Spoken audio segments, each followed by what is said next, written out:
is it just me, or does it seem like a lot of people are dipping? A lot of people are falling off. Susan Wojcicki just died of cancer about a week ago. Just found it out. Right now we're in information warfare, so there's so much stuff going on, it's really hard to keep up with. In the meantime, I've got a family and a life to live and about 20 jobs. I'm working one right now. So this is somebody that I hate with a passion. I would never wish cancer on anybody, and that's a horrible way to die, and I sincerely, anybody, I would never ever wish that on anybody. But the world is a better place without her. This is somebody that took food out of my son's mouth, as far as I'm concerned. I had a successful and growing YouTube channel. She ran YouTube, and because of their communist policies that she was directly involved with, I've done multiple videos on her. My channel was erased. All that work, all those videos, thousands of hours. It took me so long, so I've always just had a personal grudge against her. I'm a little bit more used to getting canceled now, but that was my first cancellation, and that one really hurt. To this day, I've not been able to rebuild what I had on my original YouTube channel. But I do want to tell you guys that I am on YouTube. I'm just on there just because they haven't deleted me yet. But there's people that don't like Rumble or TikTok or whatever. Go to Rumble first. That's the one that doesn't censor me for anything. But if you have to go on YouTube, go there. I did want to remind everybody of the connection that YouTube, Susan Wojcicki, her sister Anna Wojcicki, was married to Sergey Brin. Anna Wojcicki ran 23andMe. DNA. What is the most valuable commodity on the planet? Information, right? Where's information? What's the most valuable way of storing information? DNA. That's the future.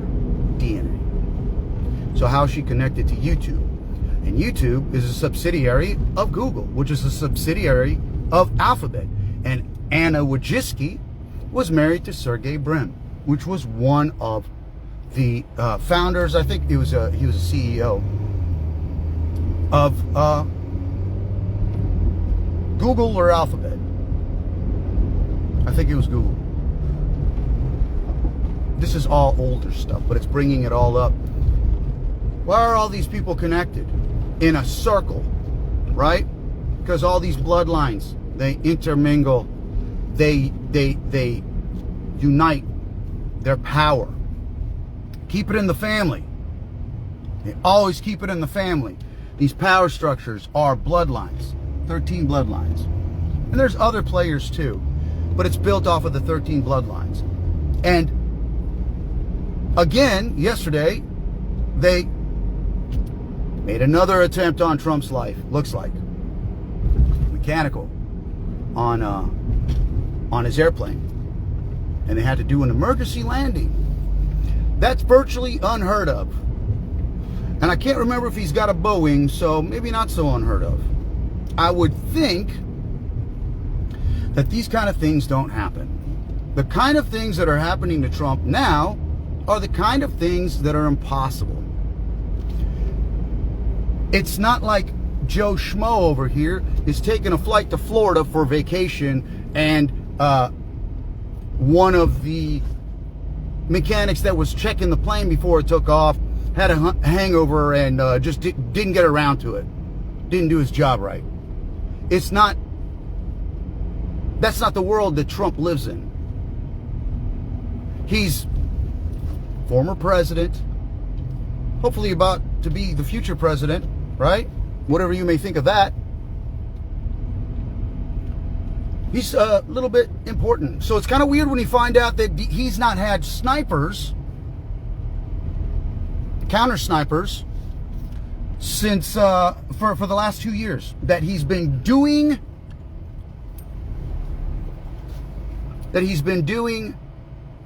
rallies.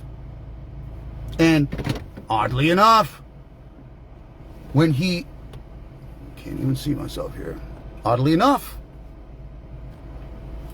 the first time he has counter snipers, they shoot at him. That's weird, isn't it? Impossible things happening all the time. But how much of this is real? I don't know. Did Tampon Tim drink horse spunk? I mean, it kind of looks like it. But beyond the tabloid aspect of it, it's great. It's great meme fodder, because I've seen some of the priciest, most hilarious memes, and I've made some myself, if you are a fan of my memes. But one thing that's interesting that I wanted to talk about today is Kamala Harris. You guys are getting sucked into the wrong conversations, because Kamala Harris, her father, Donald J. Harris, which is weird, Donald J. Mirrors. I'm always looking at mirrors. Always looking out for mirrors. So that's an interesting parallel. He was a Marxist.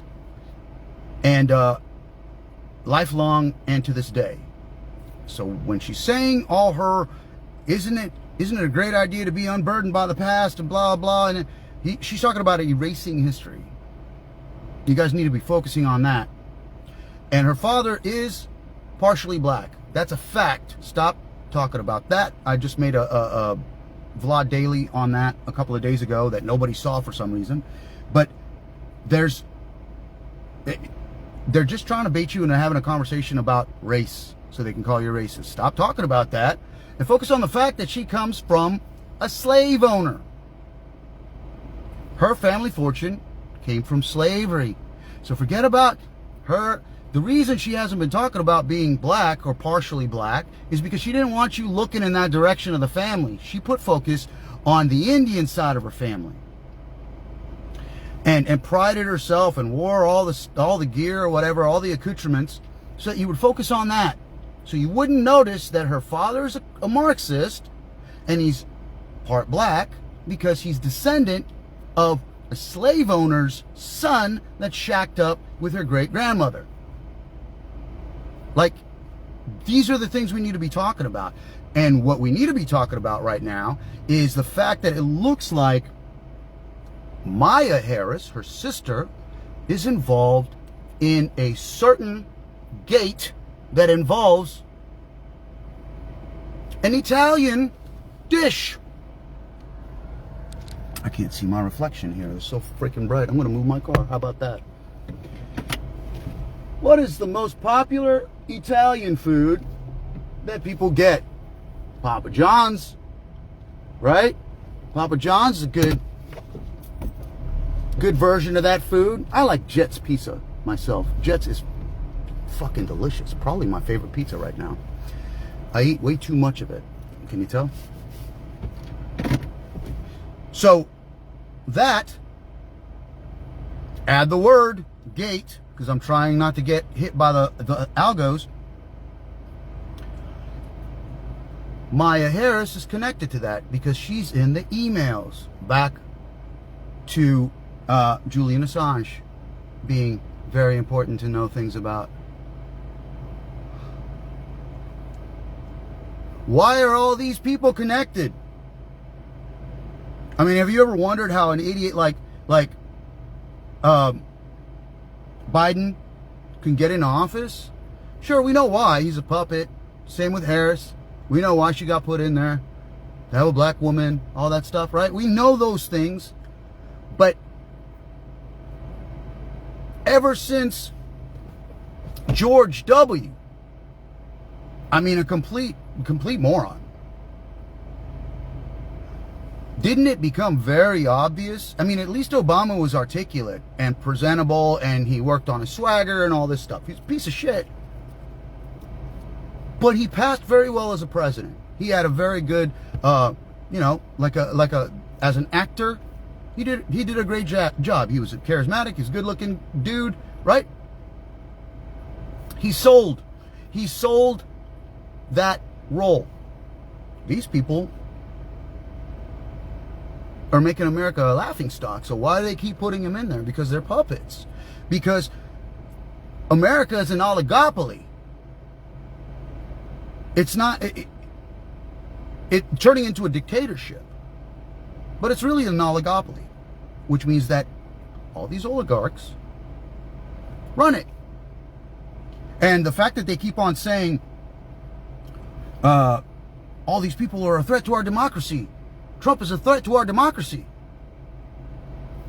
But you guys dragged Biden's corpse across the finish line through the primaries and then did a coup again and got rid of him and put Kamala Harris in. That's not very democratic, right? And then they go, this is another funny part that I found interesting, because I did pickup for years. I was in the pickup community, right? Peripherally. And one of the things that I learned when you're competing with another guy, right, for a girl, the easiest way to blow the other guy out is to say, man, that guy's weird. That guy's creepy. You want me to say something to him? And it doesn't matter if it's true. Girls are automatically, you've tainted the dude. You've made the girl second guess that dude.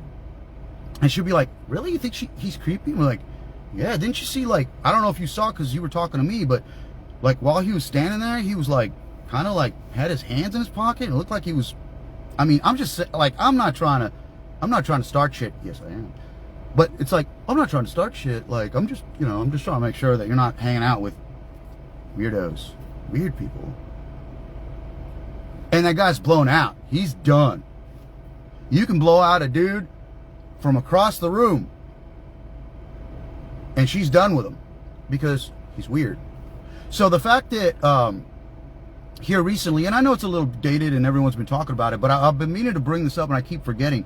It's hilarious to me that they use, this is like old pickup shit. This is old pickup shit from like 10, 15 years ago. That was one of the biggest things when it came out. So everybody knows about it in the community. And everybody in the community, I'm sure, is like, oh my God, I can't believe they use that shit. Like at this point, the girls that are out partying, they know all the little openers and all the little things. So the community has had to evolve into the natural player, charisma, genuineness.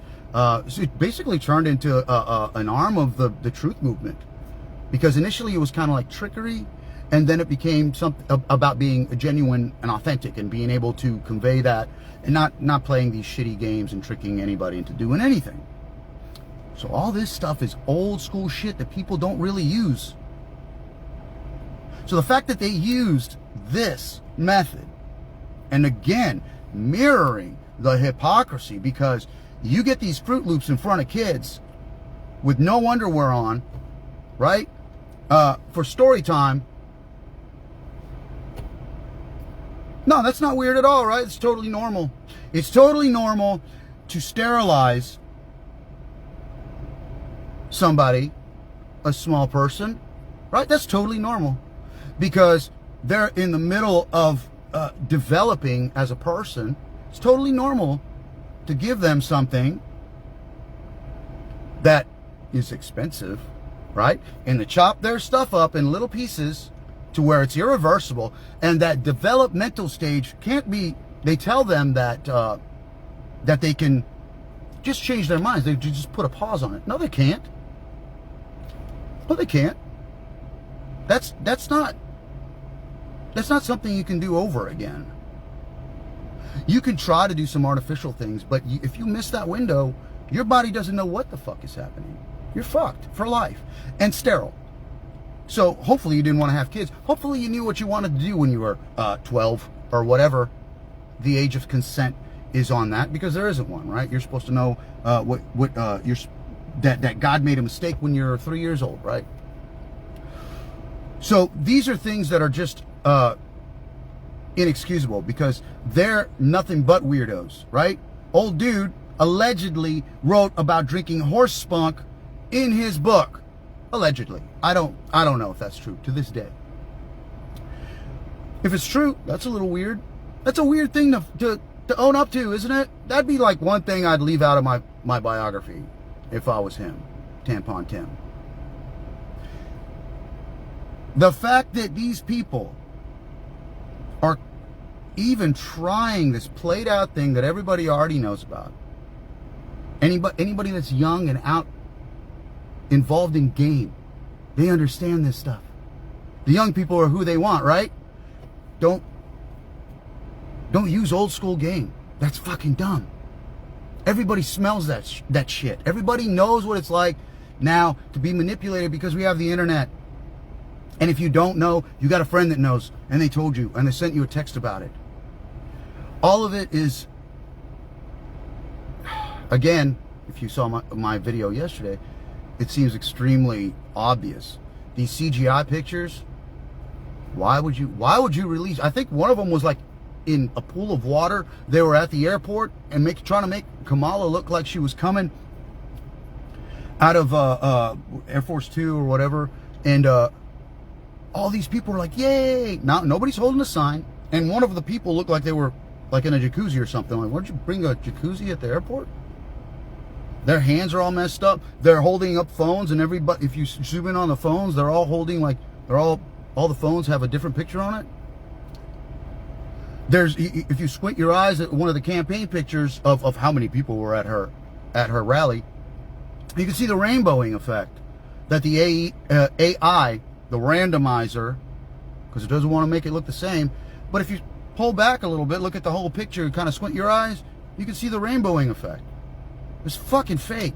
Plus, you can just put it in a deep fake detector online, and it'll tell you it's a fake.